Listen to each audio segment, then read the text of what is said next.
Hello, everyone, and welcome to 4DM's One Idea. Ohayo gozaimasu. Konnichiwa, konbanwa, irashaimase. My name is Mark. Welcome to 4DM's One Idea, a Western show inspired by Eastern thought. This is a show where we welcome writers, artists, and creators, some might say philosophers in their own rights, to analyze an idea, whether they're inspired to look inwards like the Buddhists to the East or outwards like the philosophers of the West. I look to our guests to come up with a story, character, economy, artwork, song, or even world based on the same idea that everyone will have to work with. If you have no idea what I'm talking about, the closest Western touch point I can give you is the work of David Hume, who in a nutshell said, think of a chair, and once you have the image of a chair in your head, the image you may have may be a simple brown wooden chair. I may be thinking of a red lacquered chair with a high back, ornate feet, and a pad on the seat. Neither of these things are wrong. They are just different instances of the idea of a chair. Myself and our guests will take an idea and in a short amount of time create something from that idea, and then we'll all compare notes live and see how different people came up with different ideas and take you through that journey of thought. And speaking of our guests today, we are joined by an illustrious panel of who's who in the tabletop role-playing game community. Our first guest today is a full circle moment for me because they were our very first follow in the TTRPG space, and we're incredibly welcoming. And I'm extremely happy to have Jonathan from Wendigo Workshop on today. Please tell the fine folks watching about yourself, as well as anything you're working on, would like to promote. Hello, everybody. My name is Jonathan. I'm the creator and owner of Wendigo Workshop. We are a quite small but also a bit ambitious studio from Quebec that make different kind of TTRPGs and 5e content. Currently, our big project is Archelon Chronicles. It's a science fantasy role-playing game that use a D20 and the other dice of the set, but does not use the rules of 5e or other games that are out there already. We recently released also a 5e supplement of horror themed subclasses and creatures, and we'll probably release another one later this year. But this is right now a little bit out of the question because we are super excited to have one big project that is coming with Awfully Queer Heroes, which is Adventures in ADHD, a Kickstarter that would be launching on March 22. And it's something that we're extremely excited to have to be a part of because a lot of our team has ADHD already, and we want to integrate this in our games, so it's something that we were really excited when they came forward to include us in this. So if you want to mark it on your calendar, it's Adventures in ADHD from Awfully Queer Heroes that will be launching on March 22nd. Awesome. Our second guest is one of our contributors and DMs for Gamers Ledge, currently in the planning stages of a new project for Thursday nights, and is prepping to launch his own streams at twitch.tv/Drogadan. It's John. Hi, John. Hey, Mark. Thanks for the introduction. Yeah, my name's John at Drogadan. I game master, gamer, all-around nerd. And yes, I am working. I thought I have it up already, but I don't. And hopefully soon, knock on wood, we'll have a stream where I'll be painting figures and talking about Warhammer 40K lore. And hopefully soon on Thursdays, we'll be back with a new game. We're going to switch to a new game. And hopefully that will be live in 2 or 3 weeks. Perfect. And our third and final guest is in my coveted top circle on Twitter.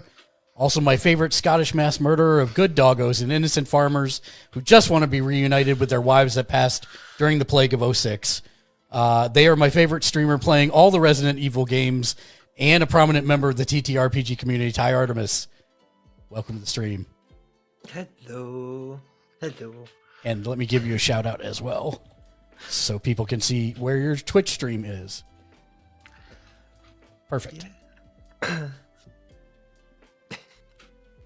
That's all I've got. Hello. Oh, that's all you got? I don't really do much else apart from stream. Do you want to promote your stream or anything you've got coming up on the stream?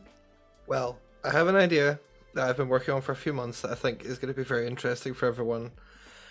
So I have been writing my own campaign based around a sort of pirate spooky mystery thing, and I had the brilliant idea to turn it almost into a choose your own adventure where the Twitch chat is going to be the main character. And I'm hoping to finish it soon. I just got a map from Awfully Queer Heroes, actually. One of the people in that was loving and decided to make me a map for me. So that is a great idea. it's a huge idea. It's a very ambitious idea.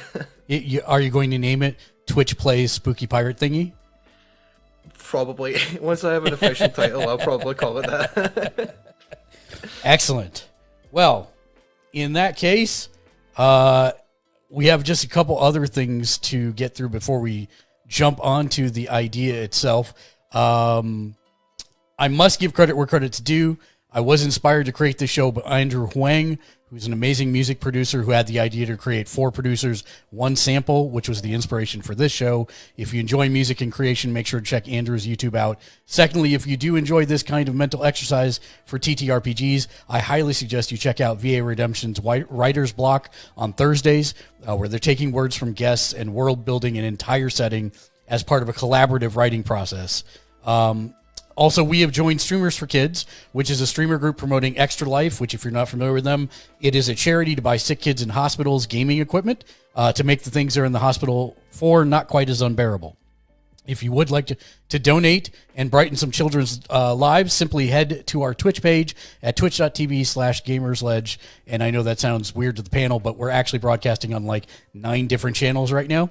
So do head to twitch.tv/gamersledge and scroll down under the video, look for the giant program schedule logo, click on that, and it will take you to the donations page. The Twitch extension is not working for some reason, so that's our workaround. You got to click on the giant program schedule logo. It will take you right there.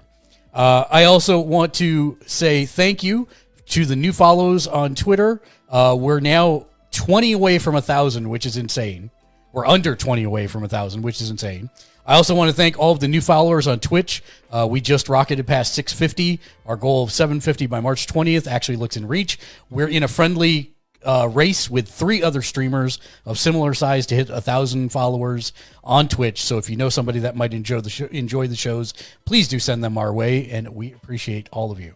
I also want to give a huge shout out to Mr. J Nice for his extremely generous $50 contribution towards our annual goal for Streamers for Kids. VA Redemption, Fitchinator, and thank you to Teal X Soul for the 5 gifted subs, Nafam Official for the 6 gifted subs, as well as Habitual Kiwi for the sub, and also to VA Redemption and Fitchinator and Bearden for the raids last night.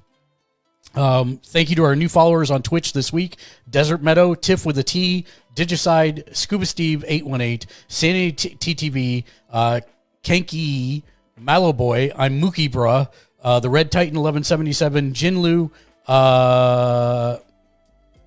Mike Luciano, Def Gamer Girl, Lynn B88, I am Joss Flacco, Awesome Jen, Wrecked Tech Gamer, Mini Dixie, Young Bull 35, Batfan 84, Real One Jess, Trifound, Cutest Critter, Your Spicy Opa, Lynette Andrea, That Metal Dad, AIZ by ZIA, Backroads Gaming, Tibby Chibby, Rusty Haggis, It's Boom TTV, Throw Greer, Ghost from the Night, and that's just the last 5 days.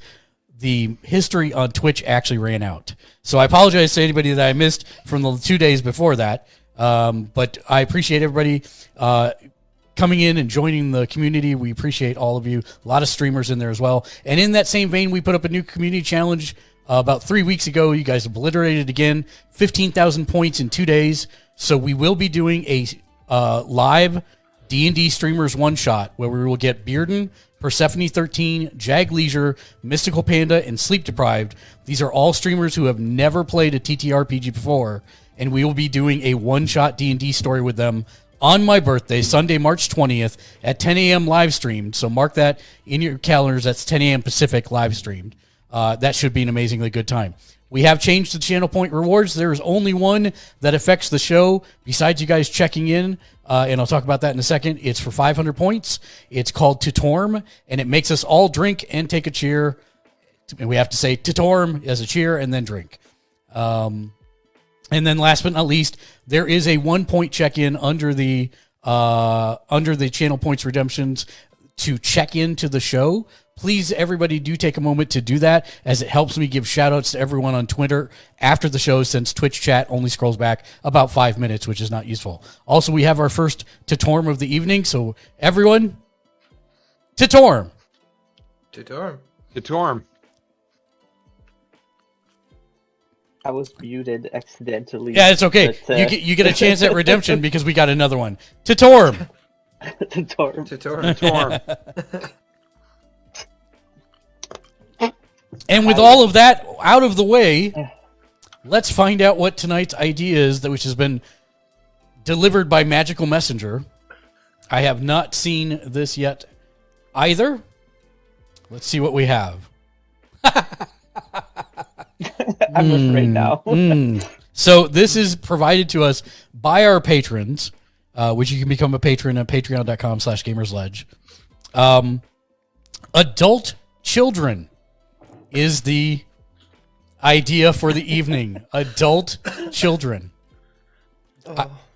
And we'll put 15 minutes on the clock and start coming up with concept for adult children.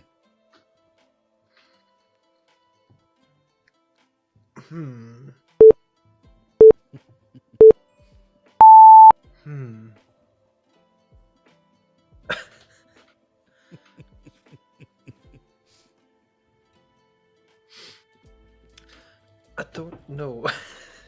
Yeah. Wow. That's a good one. It is a good one. I have an idea. I have a good base. Percentile Vice says, I've seen that episode of Star Trek. Yes.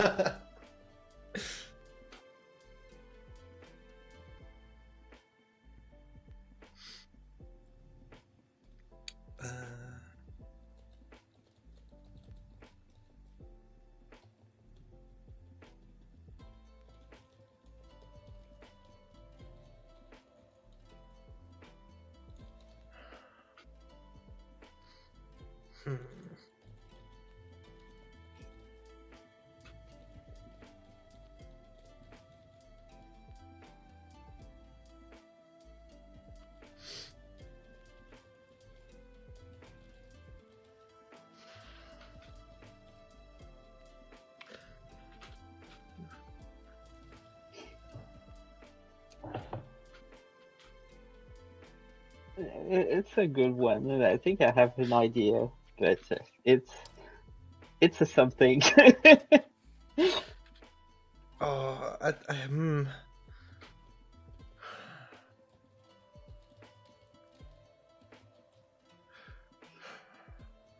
Honestly, I didn't know what I was getting myself into, and I'm not disappointed.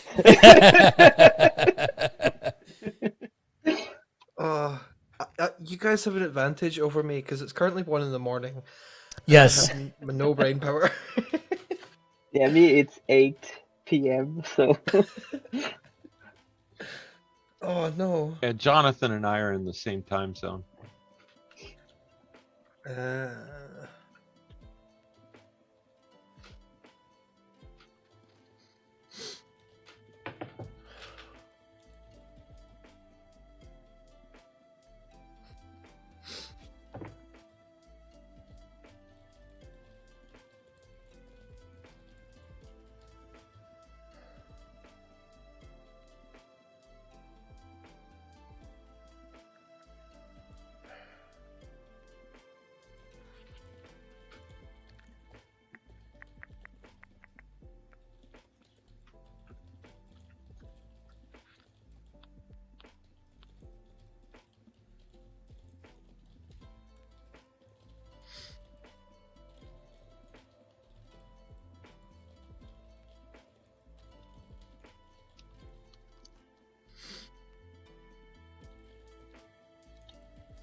there's a slight bit of hate there.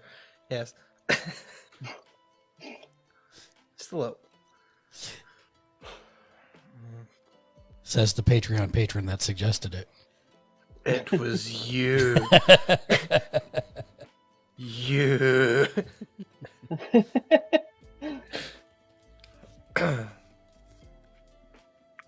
Thank you for checking in, Trial Access. I appreciate Hey, Trial that. Access, welcome to the stream. Also, welcome to Percentile Vice, Mr. J Nice, Mafia6869. Sorry about the Coke, man. I needed that pick me up. Ghost from the Night, how the heck are you this fine evening? Hope everybody's doing well.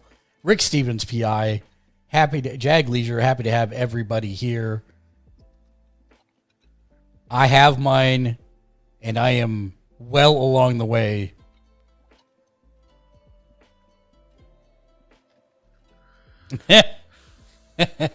Thank you, Rick, for the first opening salvo of the evening. I appreciate that.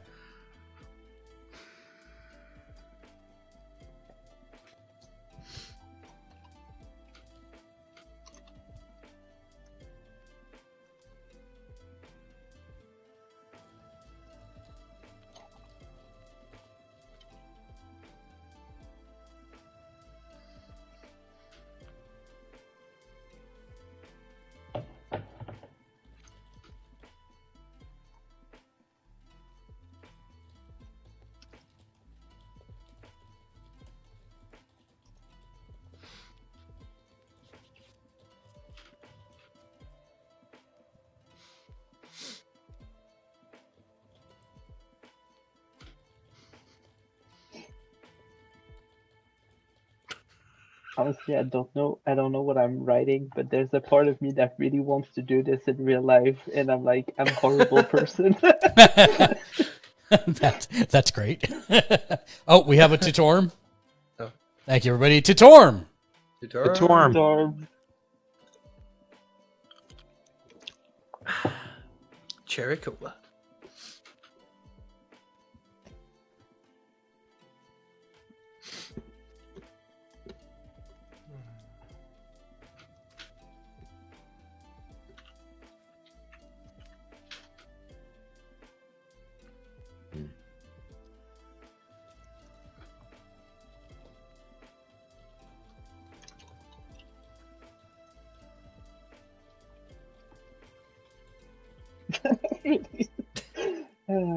Jesus Christ, what am I doing? No, that is not odd that you join into the Titorms. And awesome.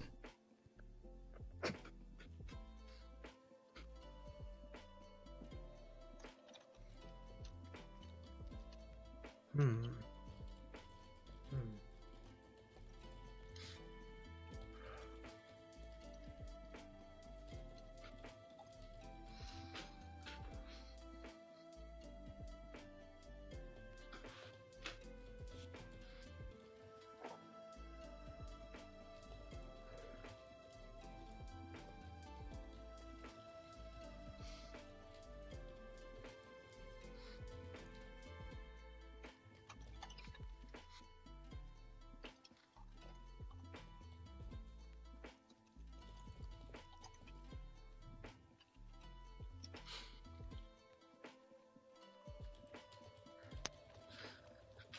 My current thought is, I'm trying to think of something that no one in this I've come up with before, or right now.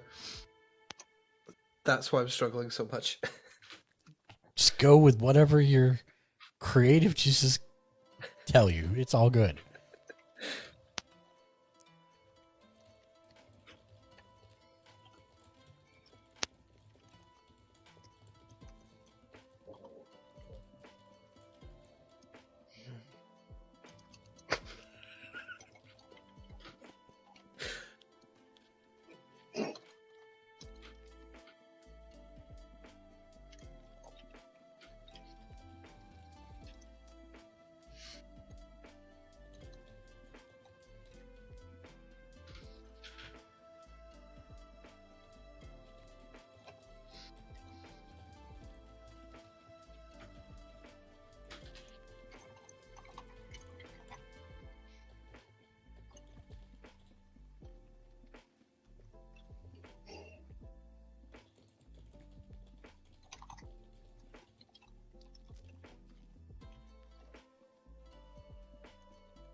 And not to rush anyone, but we have just under 5 minutes left.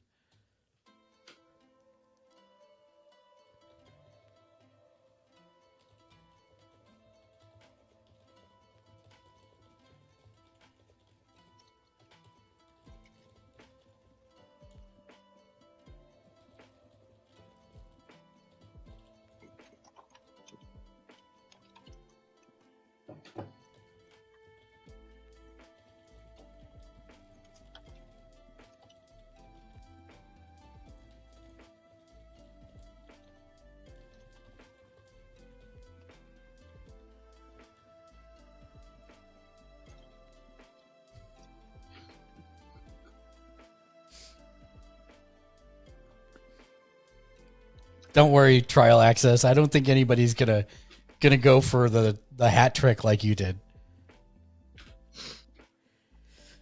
I have mine.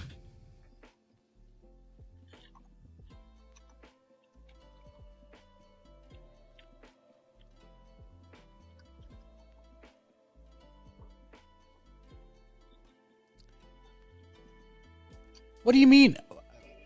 What do you mean I hate Tom Hanks? I don't hate Tom Hanks. I've seen Big. What are you talking about, Trial Access? Natalie Portman does kill everyone at the end of the movie. I agree. And Rick, you should join in the tutorials. It's fun.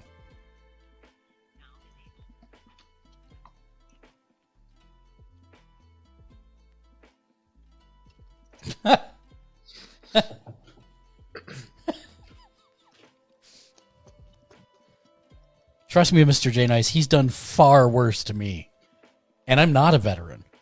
I'm just a civvy.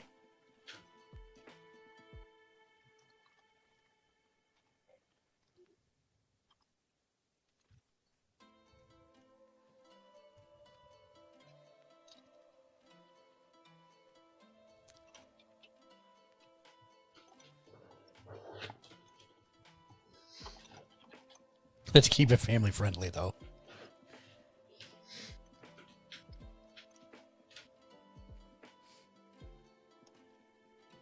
I have mine.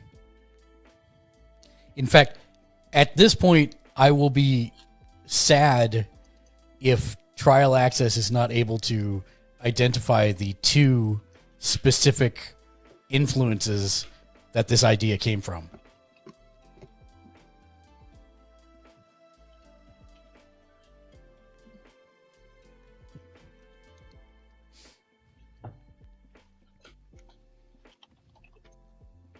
You know, Trial Access, she has come to believe that even though it is the right decision to have the new studio downstairs, she still does not like that you suggested it.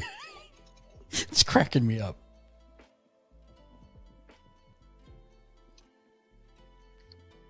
Don't be. Don't be. It's hilarious. And I appreciate you. Don't be sorry at all. It was the right thing. She's actually really happy I'm down there now.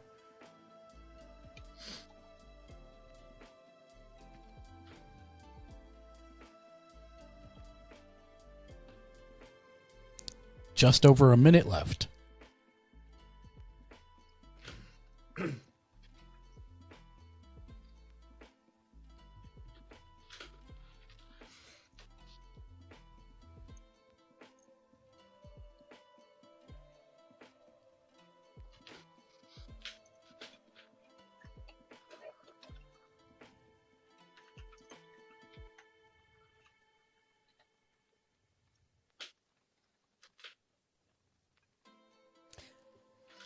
I have to say that I very much enjoyed this idea.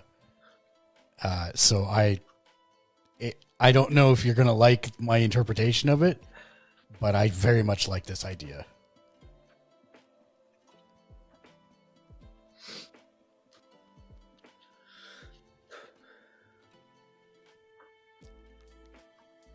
All right.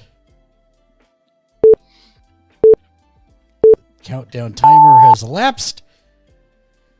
I'll be the first guinea pig. I told chat, especially the patron that I wasn't sure if they were going to like this interpretation of it, but we'll see if this works. So for me, this idea should be an entire campaign. And at the beginning of the campaign, the PCs should all be 11-year-old children who are aspiring to be certain classes as they grow up. So in other words, you've got a kid that wants to be a wizard, kid that wants to be a barbarian, whatever. And they're all taken to a local fair. And Wendigo Walker Workshop, thank you for the follow. While they are... wasn't. No problem. While they are in this local fair, inside the fair, all kinds of dances and attractions, one of which is a local lodge, which has been converted to a sort of, spooky kind of haunted house experience, with the preserved head of a dragon killed by a local lord at the end to scare the people going through it.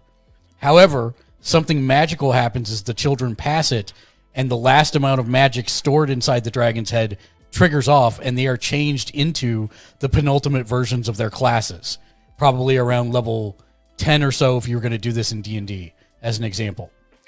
The dragon's head crumbles to ash after the spell is cast, leaving only a magic amulet in its ashes. And as the group picks up the amulet, another spell from the amulet fires off, and they're all teleported to another land where they become embroiled in the politics there. They have to do things for a while in that region and then try and find their way home. And when they do, they find that the village has been destroyed by a warrior of amazing power.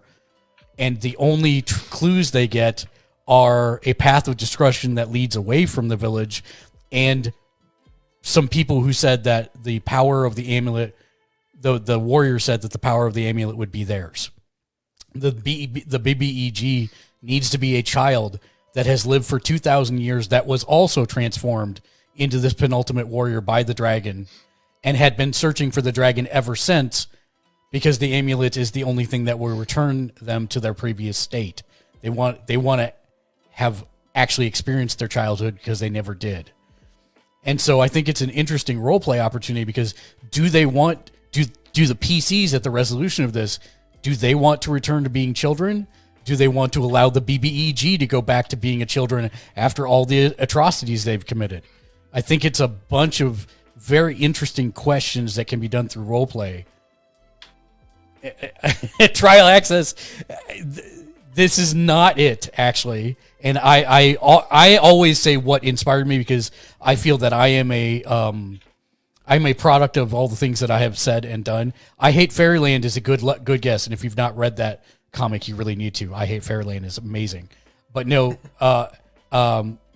this is the original Dungeons and Dragons animated series from the 80s as an inspiration for this, and also Shazam, also known as Captain Marvel, where children are suddenly given the power of gods and how they do it. So yes, so those were kind of the two that I kind of fused together to do this. But I think it's really interesting, especially as you have adults playing children who are turned into adults, and it becomes almost a conversation of nostalgia and do people want to relive their childhoods?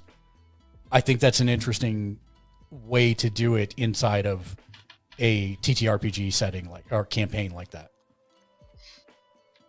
And they are technically adult children. That's such a good idea. Wow. I'm just like, oh.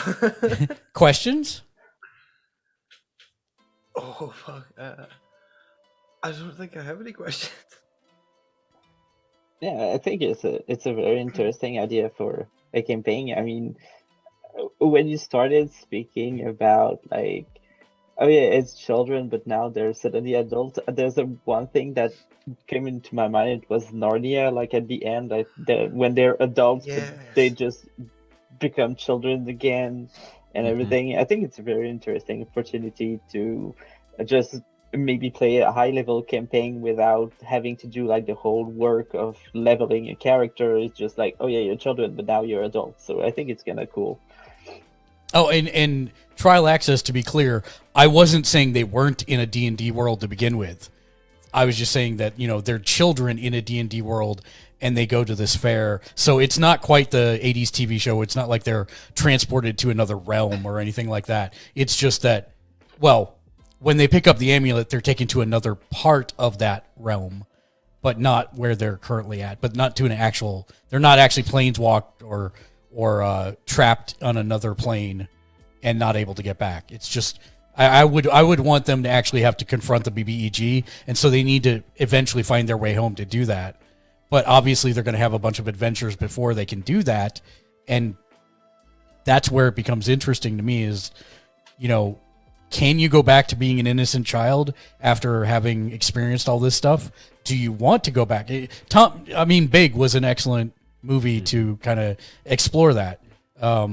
So I think which is a really dark movie. It is super dark. The lines. It is super dark, but I also think this is kind of super dark too. Yeah. There's certainly Big has some really adult content if again you read between the lines. Yep. But yeah, I think this is BBEG is Big Bad Evil Guy. I think so. I actually don't know what it stands for. Oh yeah, no, it's the common phrasing. It's the penultimate bad guy. Got it. Okay. Yeah. But yeah, I think that one of the things inherent in, and granted, even D&D is getting better about it, but especially in D&D, there are not a lot of necessarily peaceful resolutions to stories and campaigns. And I think this is one that could actually have a peaceful resolution in terms of maybe the party does give the BBEG the amulet so that they can turn themselves back into a child. But that's a whole series of conversations that the party's going to have to role play through, which I think is interesting. So yeah. Any other questions or thoughts?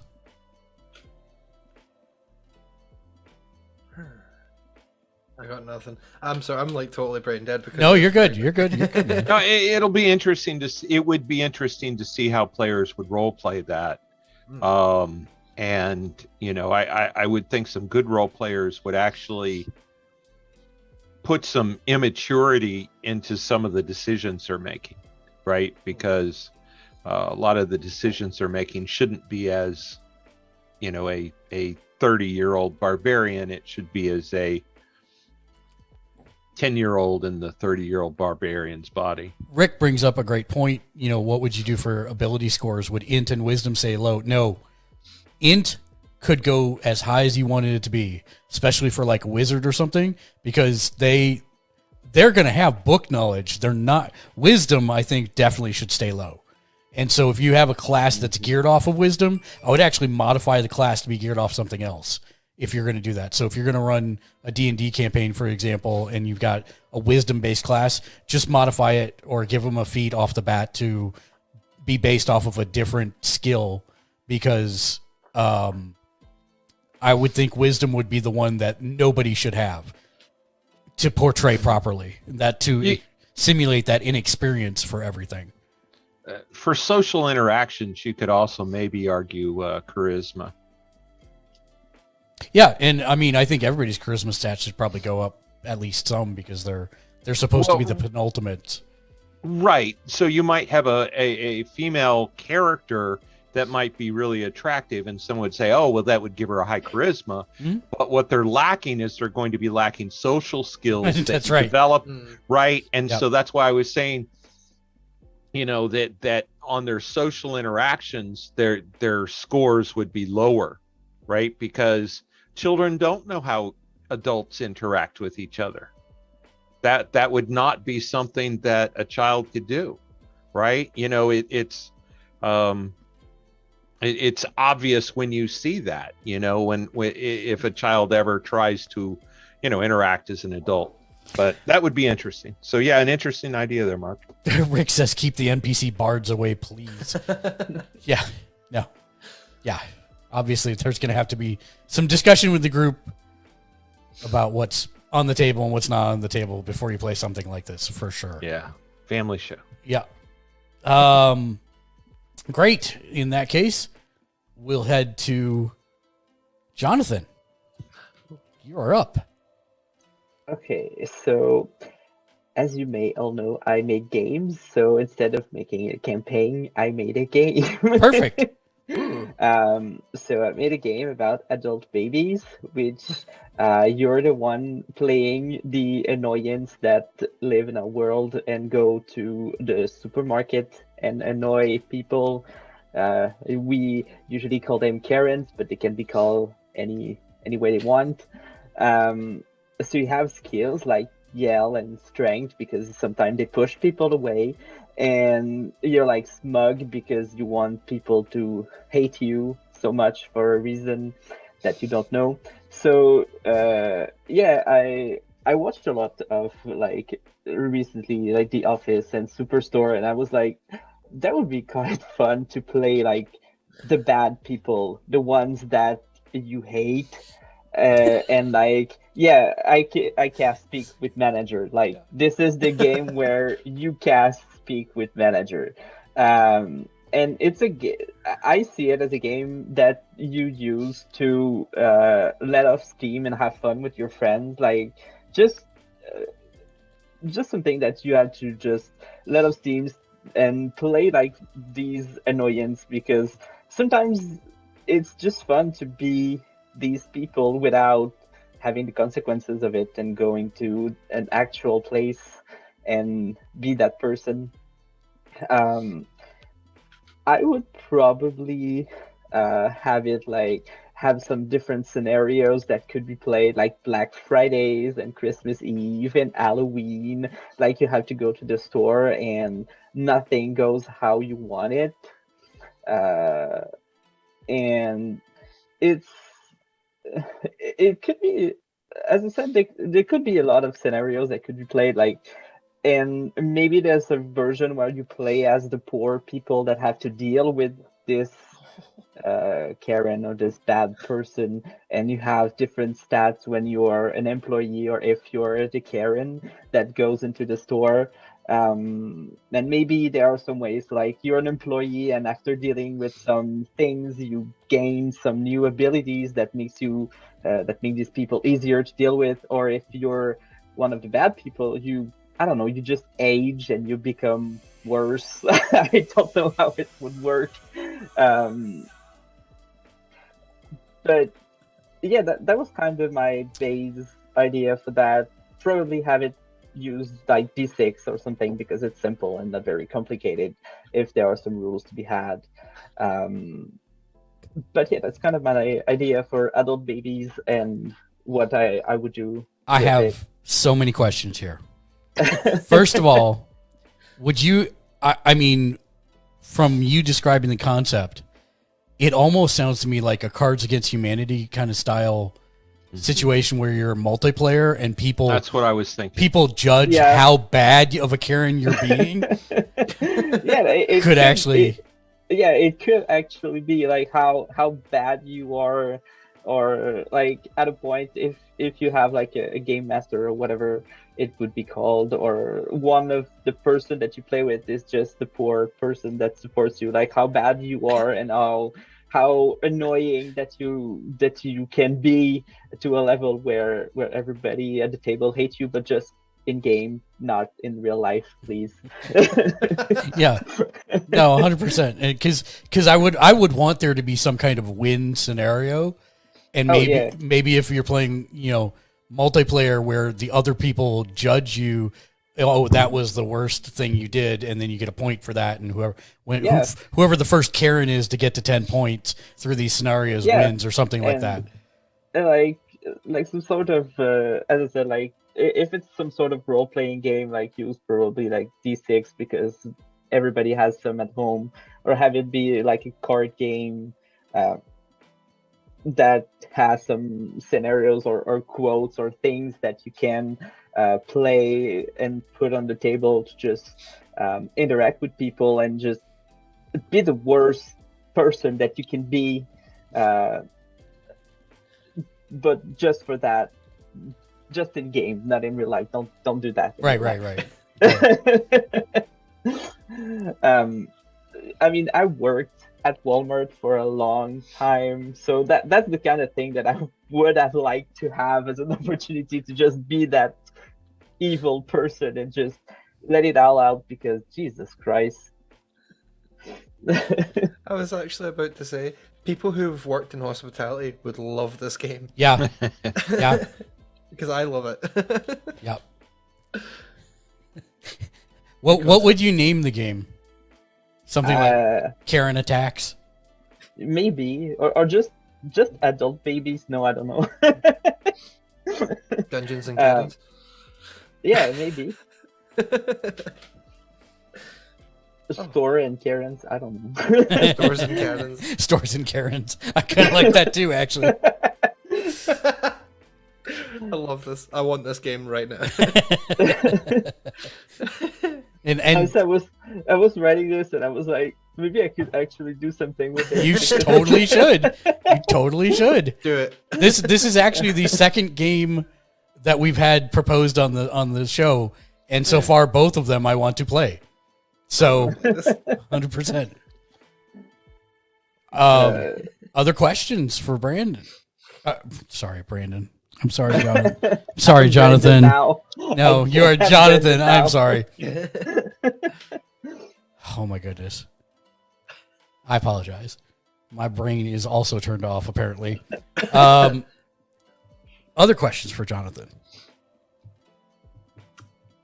That's a good question in the chat, actually. How many players, minimum and maximum? I don't know. I think I would have it be like at least 2 people because, well, it's probably a card game or some sort of like role-playing game. So I guess at least 2 people, and maybe I think that like it could be more than that, but I think 5 maximum would be like kind of a good group to play with, because I think more than that it's just a slug. And if it's a game where you role play at the same time, I think it would block the gameplay a little bit. So I think 5, like 2 to 5 player could be quite a nice middle ground to have friends over, but not too much friends.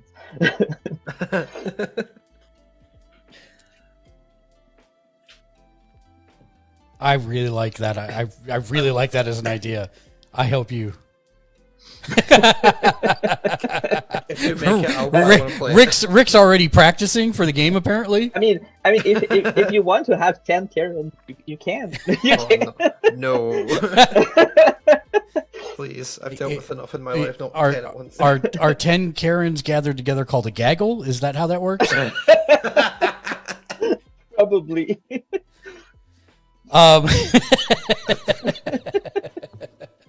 This tickles my funny bone. Any other questions for Jonathan? All right. In that case, John, you're up. Awesome. So, wow. I spent the first 8 minutes with nothing.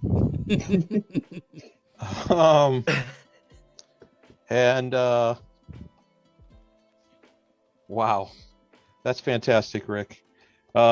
He proposed a shame of Karen. A shame of Karen. I love it. I like that. I love it. All right, so I want to take you to a dystopian future. I want to take you to the planet of Arcadia. When the planet of Arcadia was settled, it was a paradise planet. And something happened and they lost contact with Earth. So the colonists on Arcadia started farming, building their society. Well, they had lost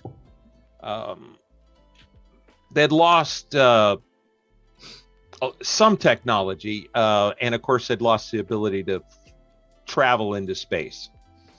Well, an asteroid starts coming at the planet, and but they've detected it soon enough to make preparations, but not soon enough to do anything. They can't do anything about it, but they know it's a extinct the dinosaurs event. So they an engineer named Lang comes up with this plan to survive underground.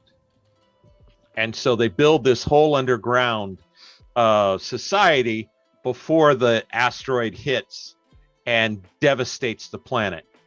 Well, millennia later, they have built the city, and they've named the city after Lang, the engineer who came up with the idea. So it's City of Lang, and it's this giant, somewhat pyramid-shaped, ziggurat-shaped planet, or not planet, city, kind of a mega city, a hive city, whatever. And the rich of the city are in a section of the city above the clouds, and they call that section of the city, that's bliss. They live in bliss. And the lower in this city you get, the older the city gets, so you have the industrial parts and whatever in the lower parts of the city, and actually partially still underground, where they've been doing all the mining to build this, because their planet outside the city is a hellscape due to the meteor. So you get to bliss, and what has happened is, over the thousands of years that they've built this city and developed their society, technology is really, they've caught back up with technology, and they've developed some things. And one of the things that they've developed is mind transference. And so the elites, the rich of the city, what they do is they create clones of their bodies, and perfected clones. And on one section of bliss, these clones are raised until they're 25 in their little clone tubes.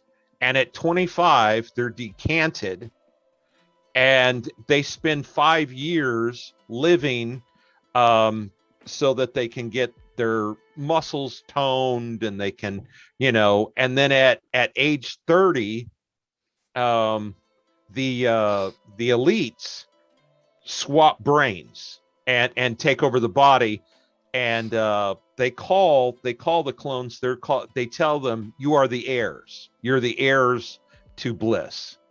And so for 5 years you have these 5-year-olds in these adult 25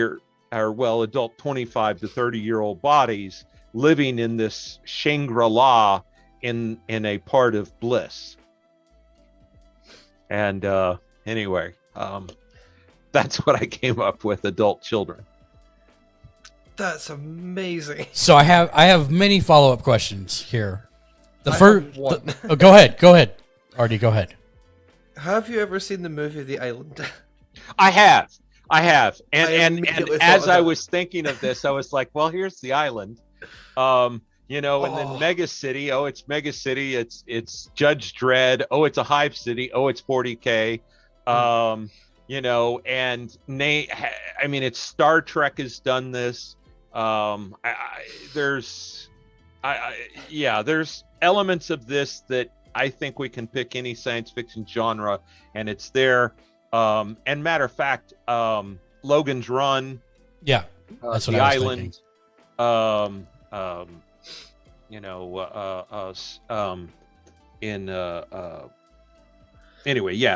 there's not a lot here original, although I named some things. No, but my question for you is, okay, they swap brains, right? Mhm. So the young body, old brains are now living in the utopia but the heirs to bliss are now in older bodies. I imagined that it was brain transference one way. Oh, so That they're overwrote- just dead. Just dead, Got and it. the old body was destroyed. Got it.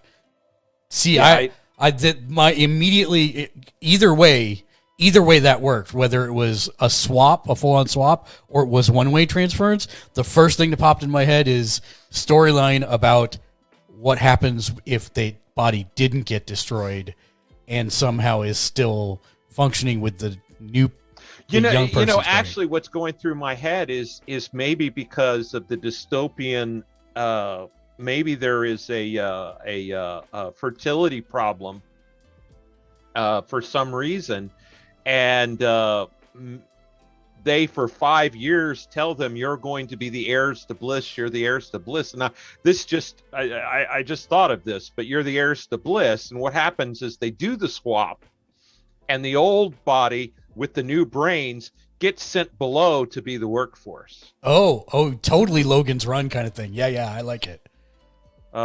So, you had this very fit, wonderful 30-year-old body, and now all of a sudden you're an old man with your 5-year-old brain, and they're put you in this horrible factory or whatever. Oof. That is... I quite like that.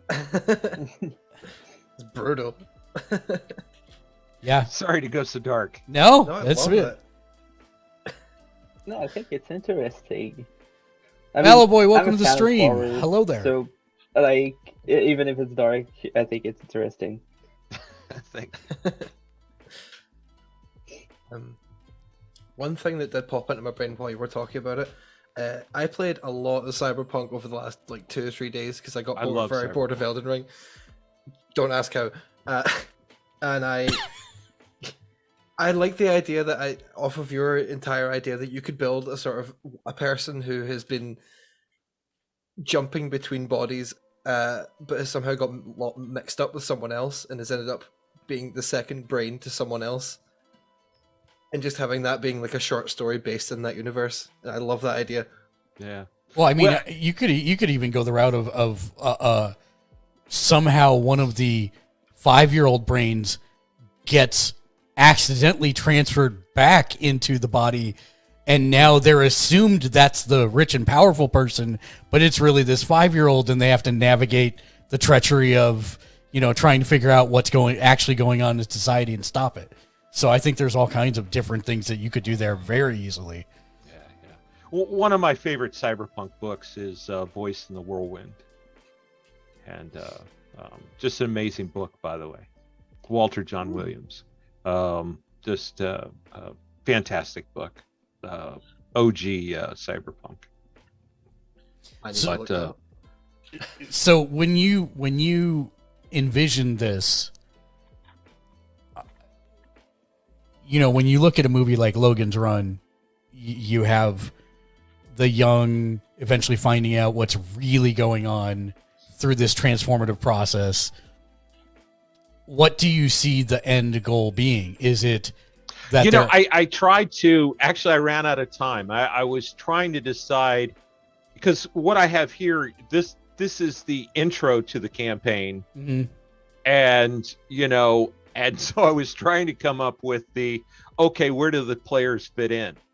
And I had like 5+ things rattling in my head. It could be a Star Trek episode, or Doctor Who, or whatever traveling science fiction show, and you come across a society, right? It could be, I did think about that there was an accident. The 5-year-old stayed in the new body, but they think it's the old person. And that's the other thing. My anticipation is that the elite have been alive for 1,000+ years, right? And the bodies are aging at normal rates. And so as soon as they get 45, 50 years old, they're like, okay, I want a fresh 30-year-old body, right? And so they've been doing this for millennia. Is how I imagined it. But where do we fit players in? It could be, I did kind of think a little bit cyberpunk to be I also, I just now thought of something. I just now thought of Netflix had a series. Yes.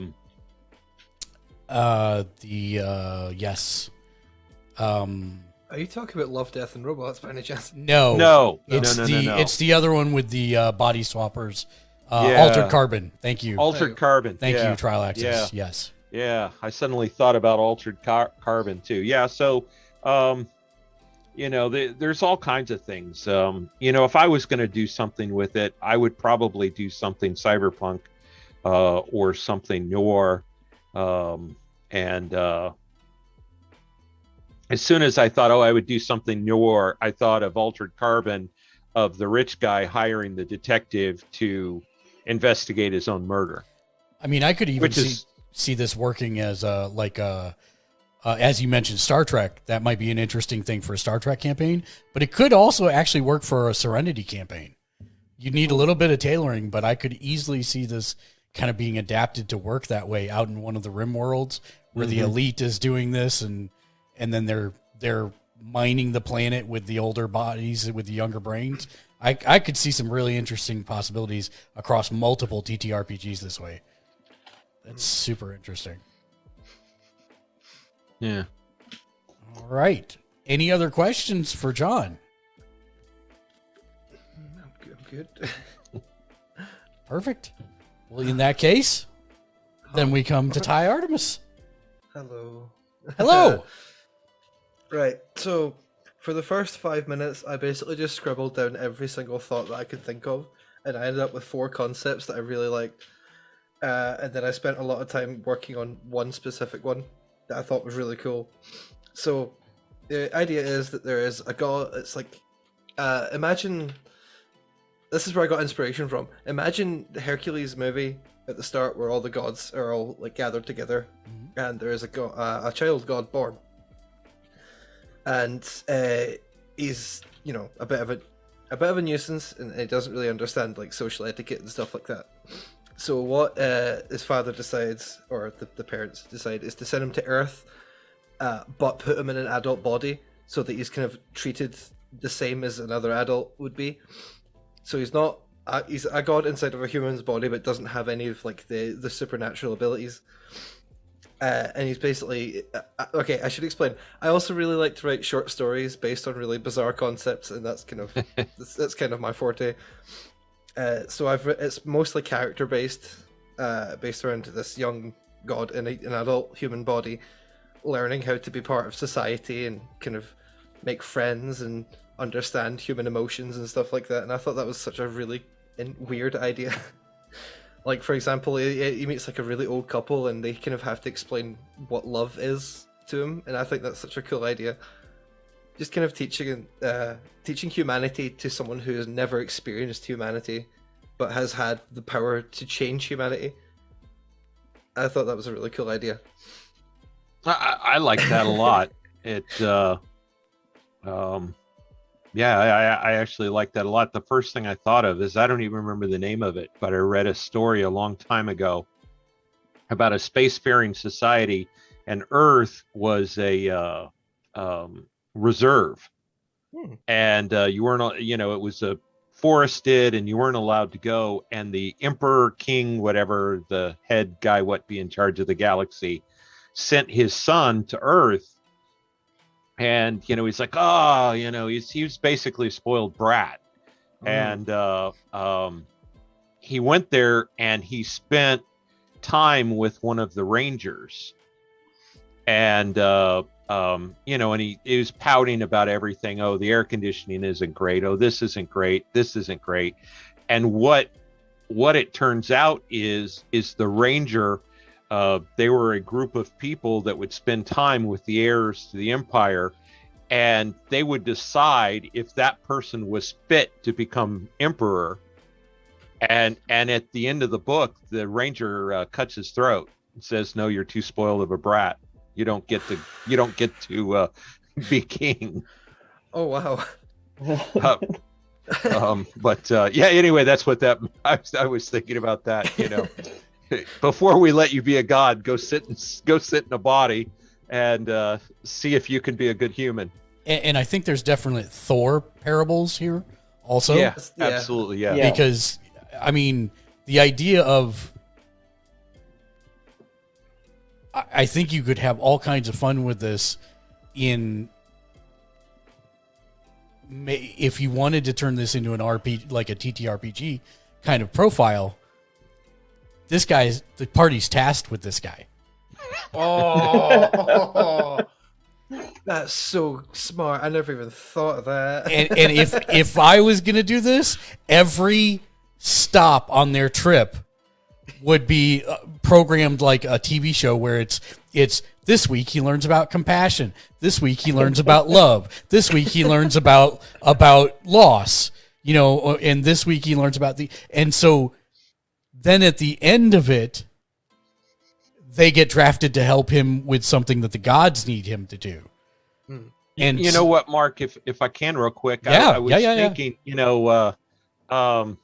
daddy and mommy and uncle and cousin gods could be looking on, and I remember a movie, was it Clash of the Titans, whatever, where the Greek gods were using the people as chess pieces, and so some of these episodes, this is a compassion episode, they could actually go like, I wonder how he would react to this. And so they could be up there pressing buttons to see how things would happen. I love that. I mean, and the nice part is it gives your party a chance to have to explain and roleplay each of these things and then describe how they would actually show somebody that instead of just telling them. Because you can tell people all you want, but unless you do something that shows compassion as opposed to explaining compassion, that gives some real interesting roleplay opportunities for the party members, in my mind. I would think it would be interesting if the party didn't know what that week's theme was. Right, wholeheartedly. Right? They run into the situation and, that's one, what's the theme this week? And then, okay, we get it. And we have a tutorum for this idea. Tutorum. Oh. I agree with you, Rick, by the way. It is a brilliant idea. That's to Artemis, because I really like it. Yeah, Great I idea. really do too. I think it would be a very interesting game to play. I would love to play that game as well. Like just having that person that probably everybody in the party would hate because he's just an ignorant idiot, but probably would end up like warming to him and like know him better.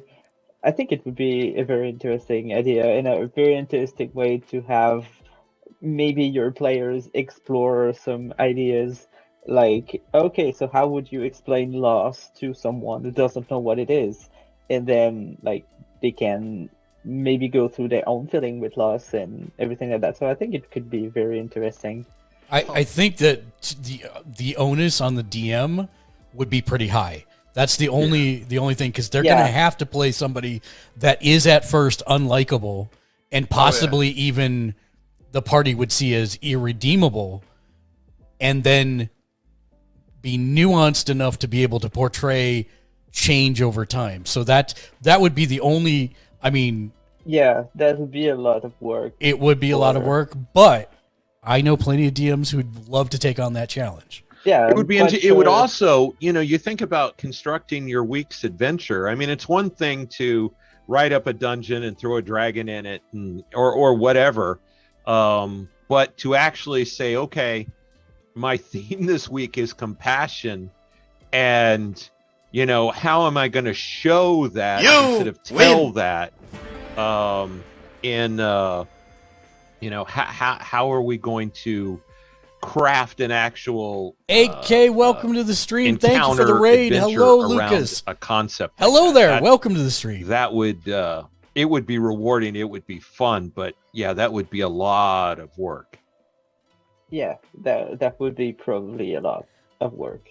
Yeah. But I think it would be interesting because it's not only maybe it's not only the character that would like the irredeemable idiot that would learn things, but maybe the player at the table can like have some educational parts into that.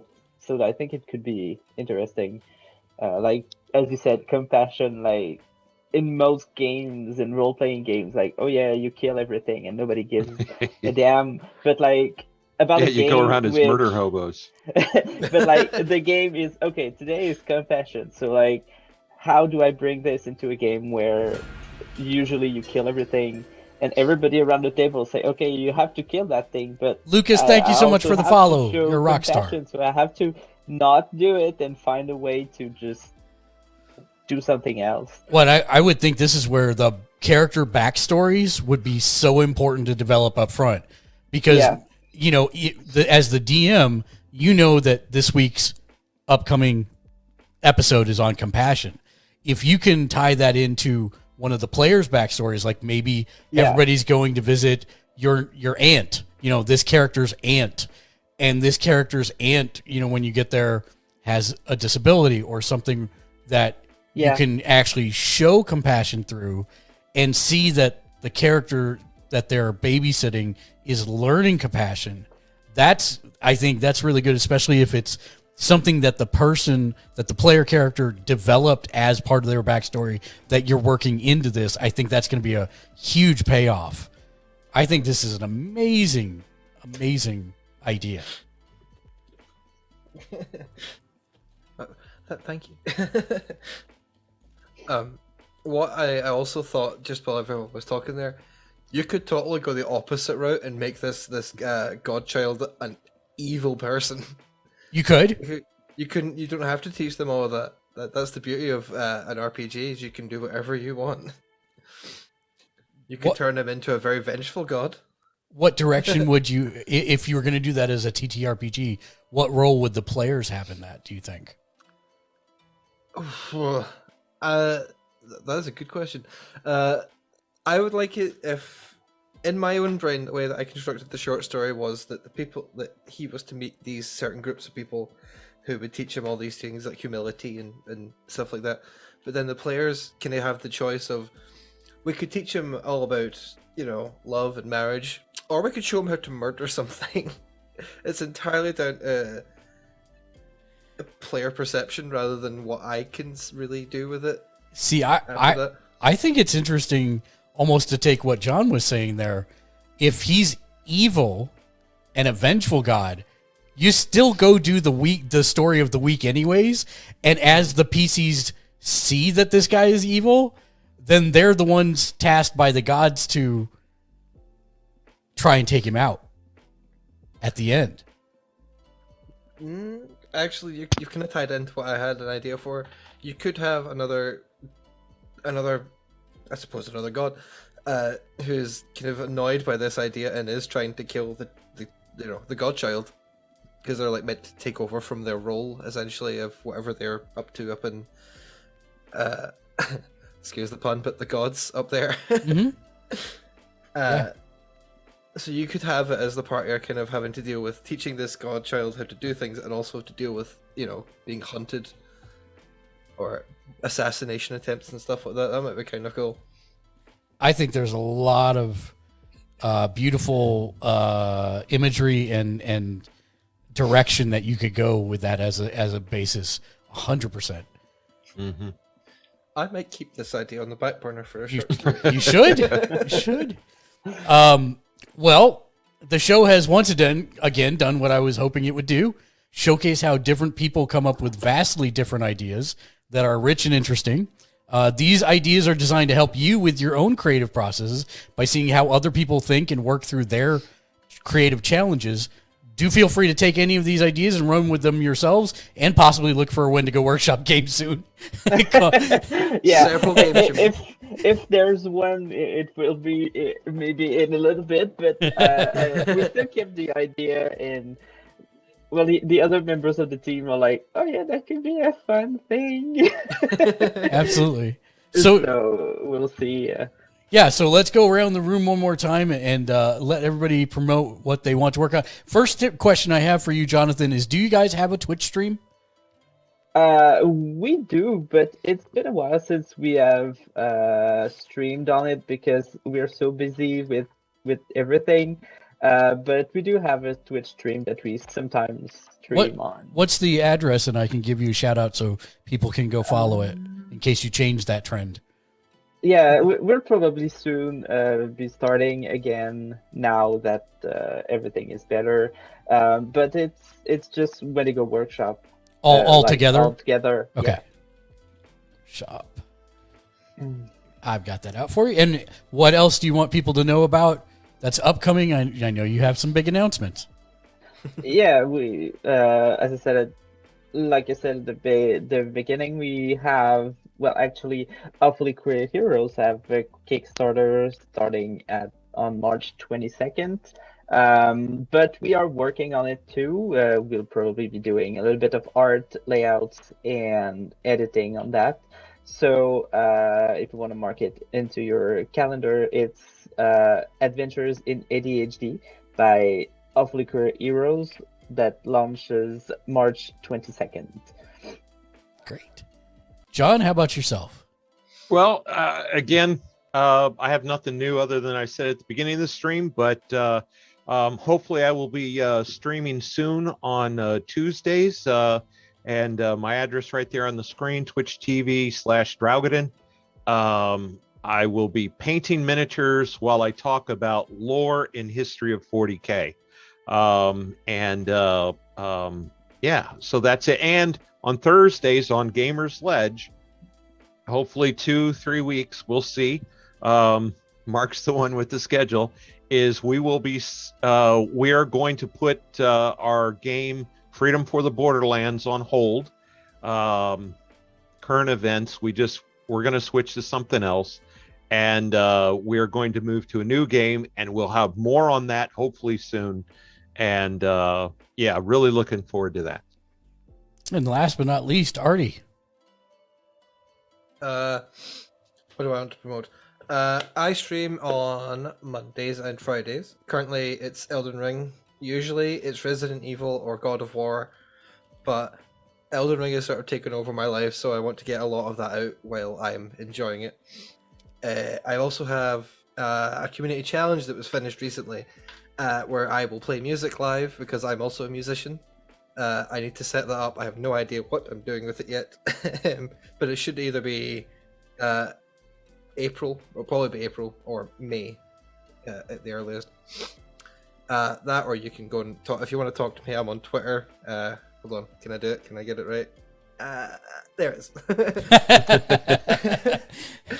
Yeah, I talk a lot on Twitter. I like to read. I'm a serial retweeter and talker, so you can find me there. Perfect. And with that, that's going to bring us to the close of the show. Thank you, everybody, for being in here. Thank you, It's Ma. Thank you, It's the Fritz.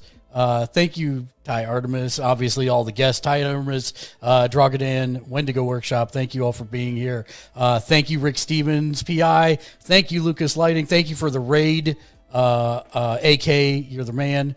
Thank you again to Percentile Vice. Your Spicy Nuna coming through. Trial Access. And I don't think I've missed anyone. Oh, Meep the Bunny. Thank you for coming in, Meep, and hopping through with Carrot. Yep, Meep. Thank you. Is there anybody else I missed? I think that is close to everybody. Mr. J Nice, of course. And I appreciate everybody. We will be back at 7 p.m. with an Elden Ring playthrough with Jag Leisure. But we are going to... by the way, this should be very entertaining. Jag is a very aggressive first-person shooter player, and this is his first time ever playing a Souls game or RPG. So wow. This is going to be a hot dumpster fire train wreck for the first few hours. So it should be very entertaining for sure. Yes. But we'll be back at 7 p.m. Pacific time with that, 9 Central, 10 Eastern. What is that? 2 a.m. GMT. So thank you, everybody, for joining us. We're going to put up the schedule, and then we're going to raid out to somebody, show some love. I think I saw Decaf Mage on. If that's the case, I will hit her up. And if you've not checked her stream out, she is a phenomenal cosplayer, and she has very chill streams. She's very nice. So we'll raid her. Let me make sure that I didn't see that wrong. Let me check with her real quick. Decaf Mage.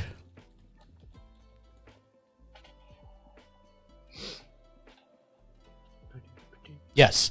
So she is streaming. So we'll go ahead and raid Trish. That will be awesome. So thank you, everybody, for sticking with us. We'll be back in a bit. Until next time, be excellent to each other, and game on. Game on. Game on.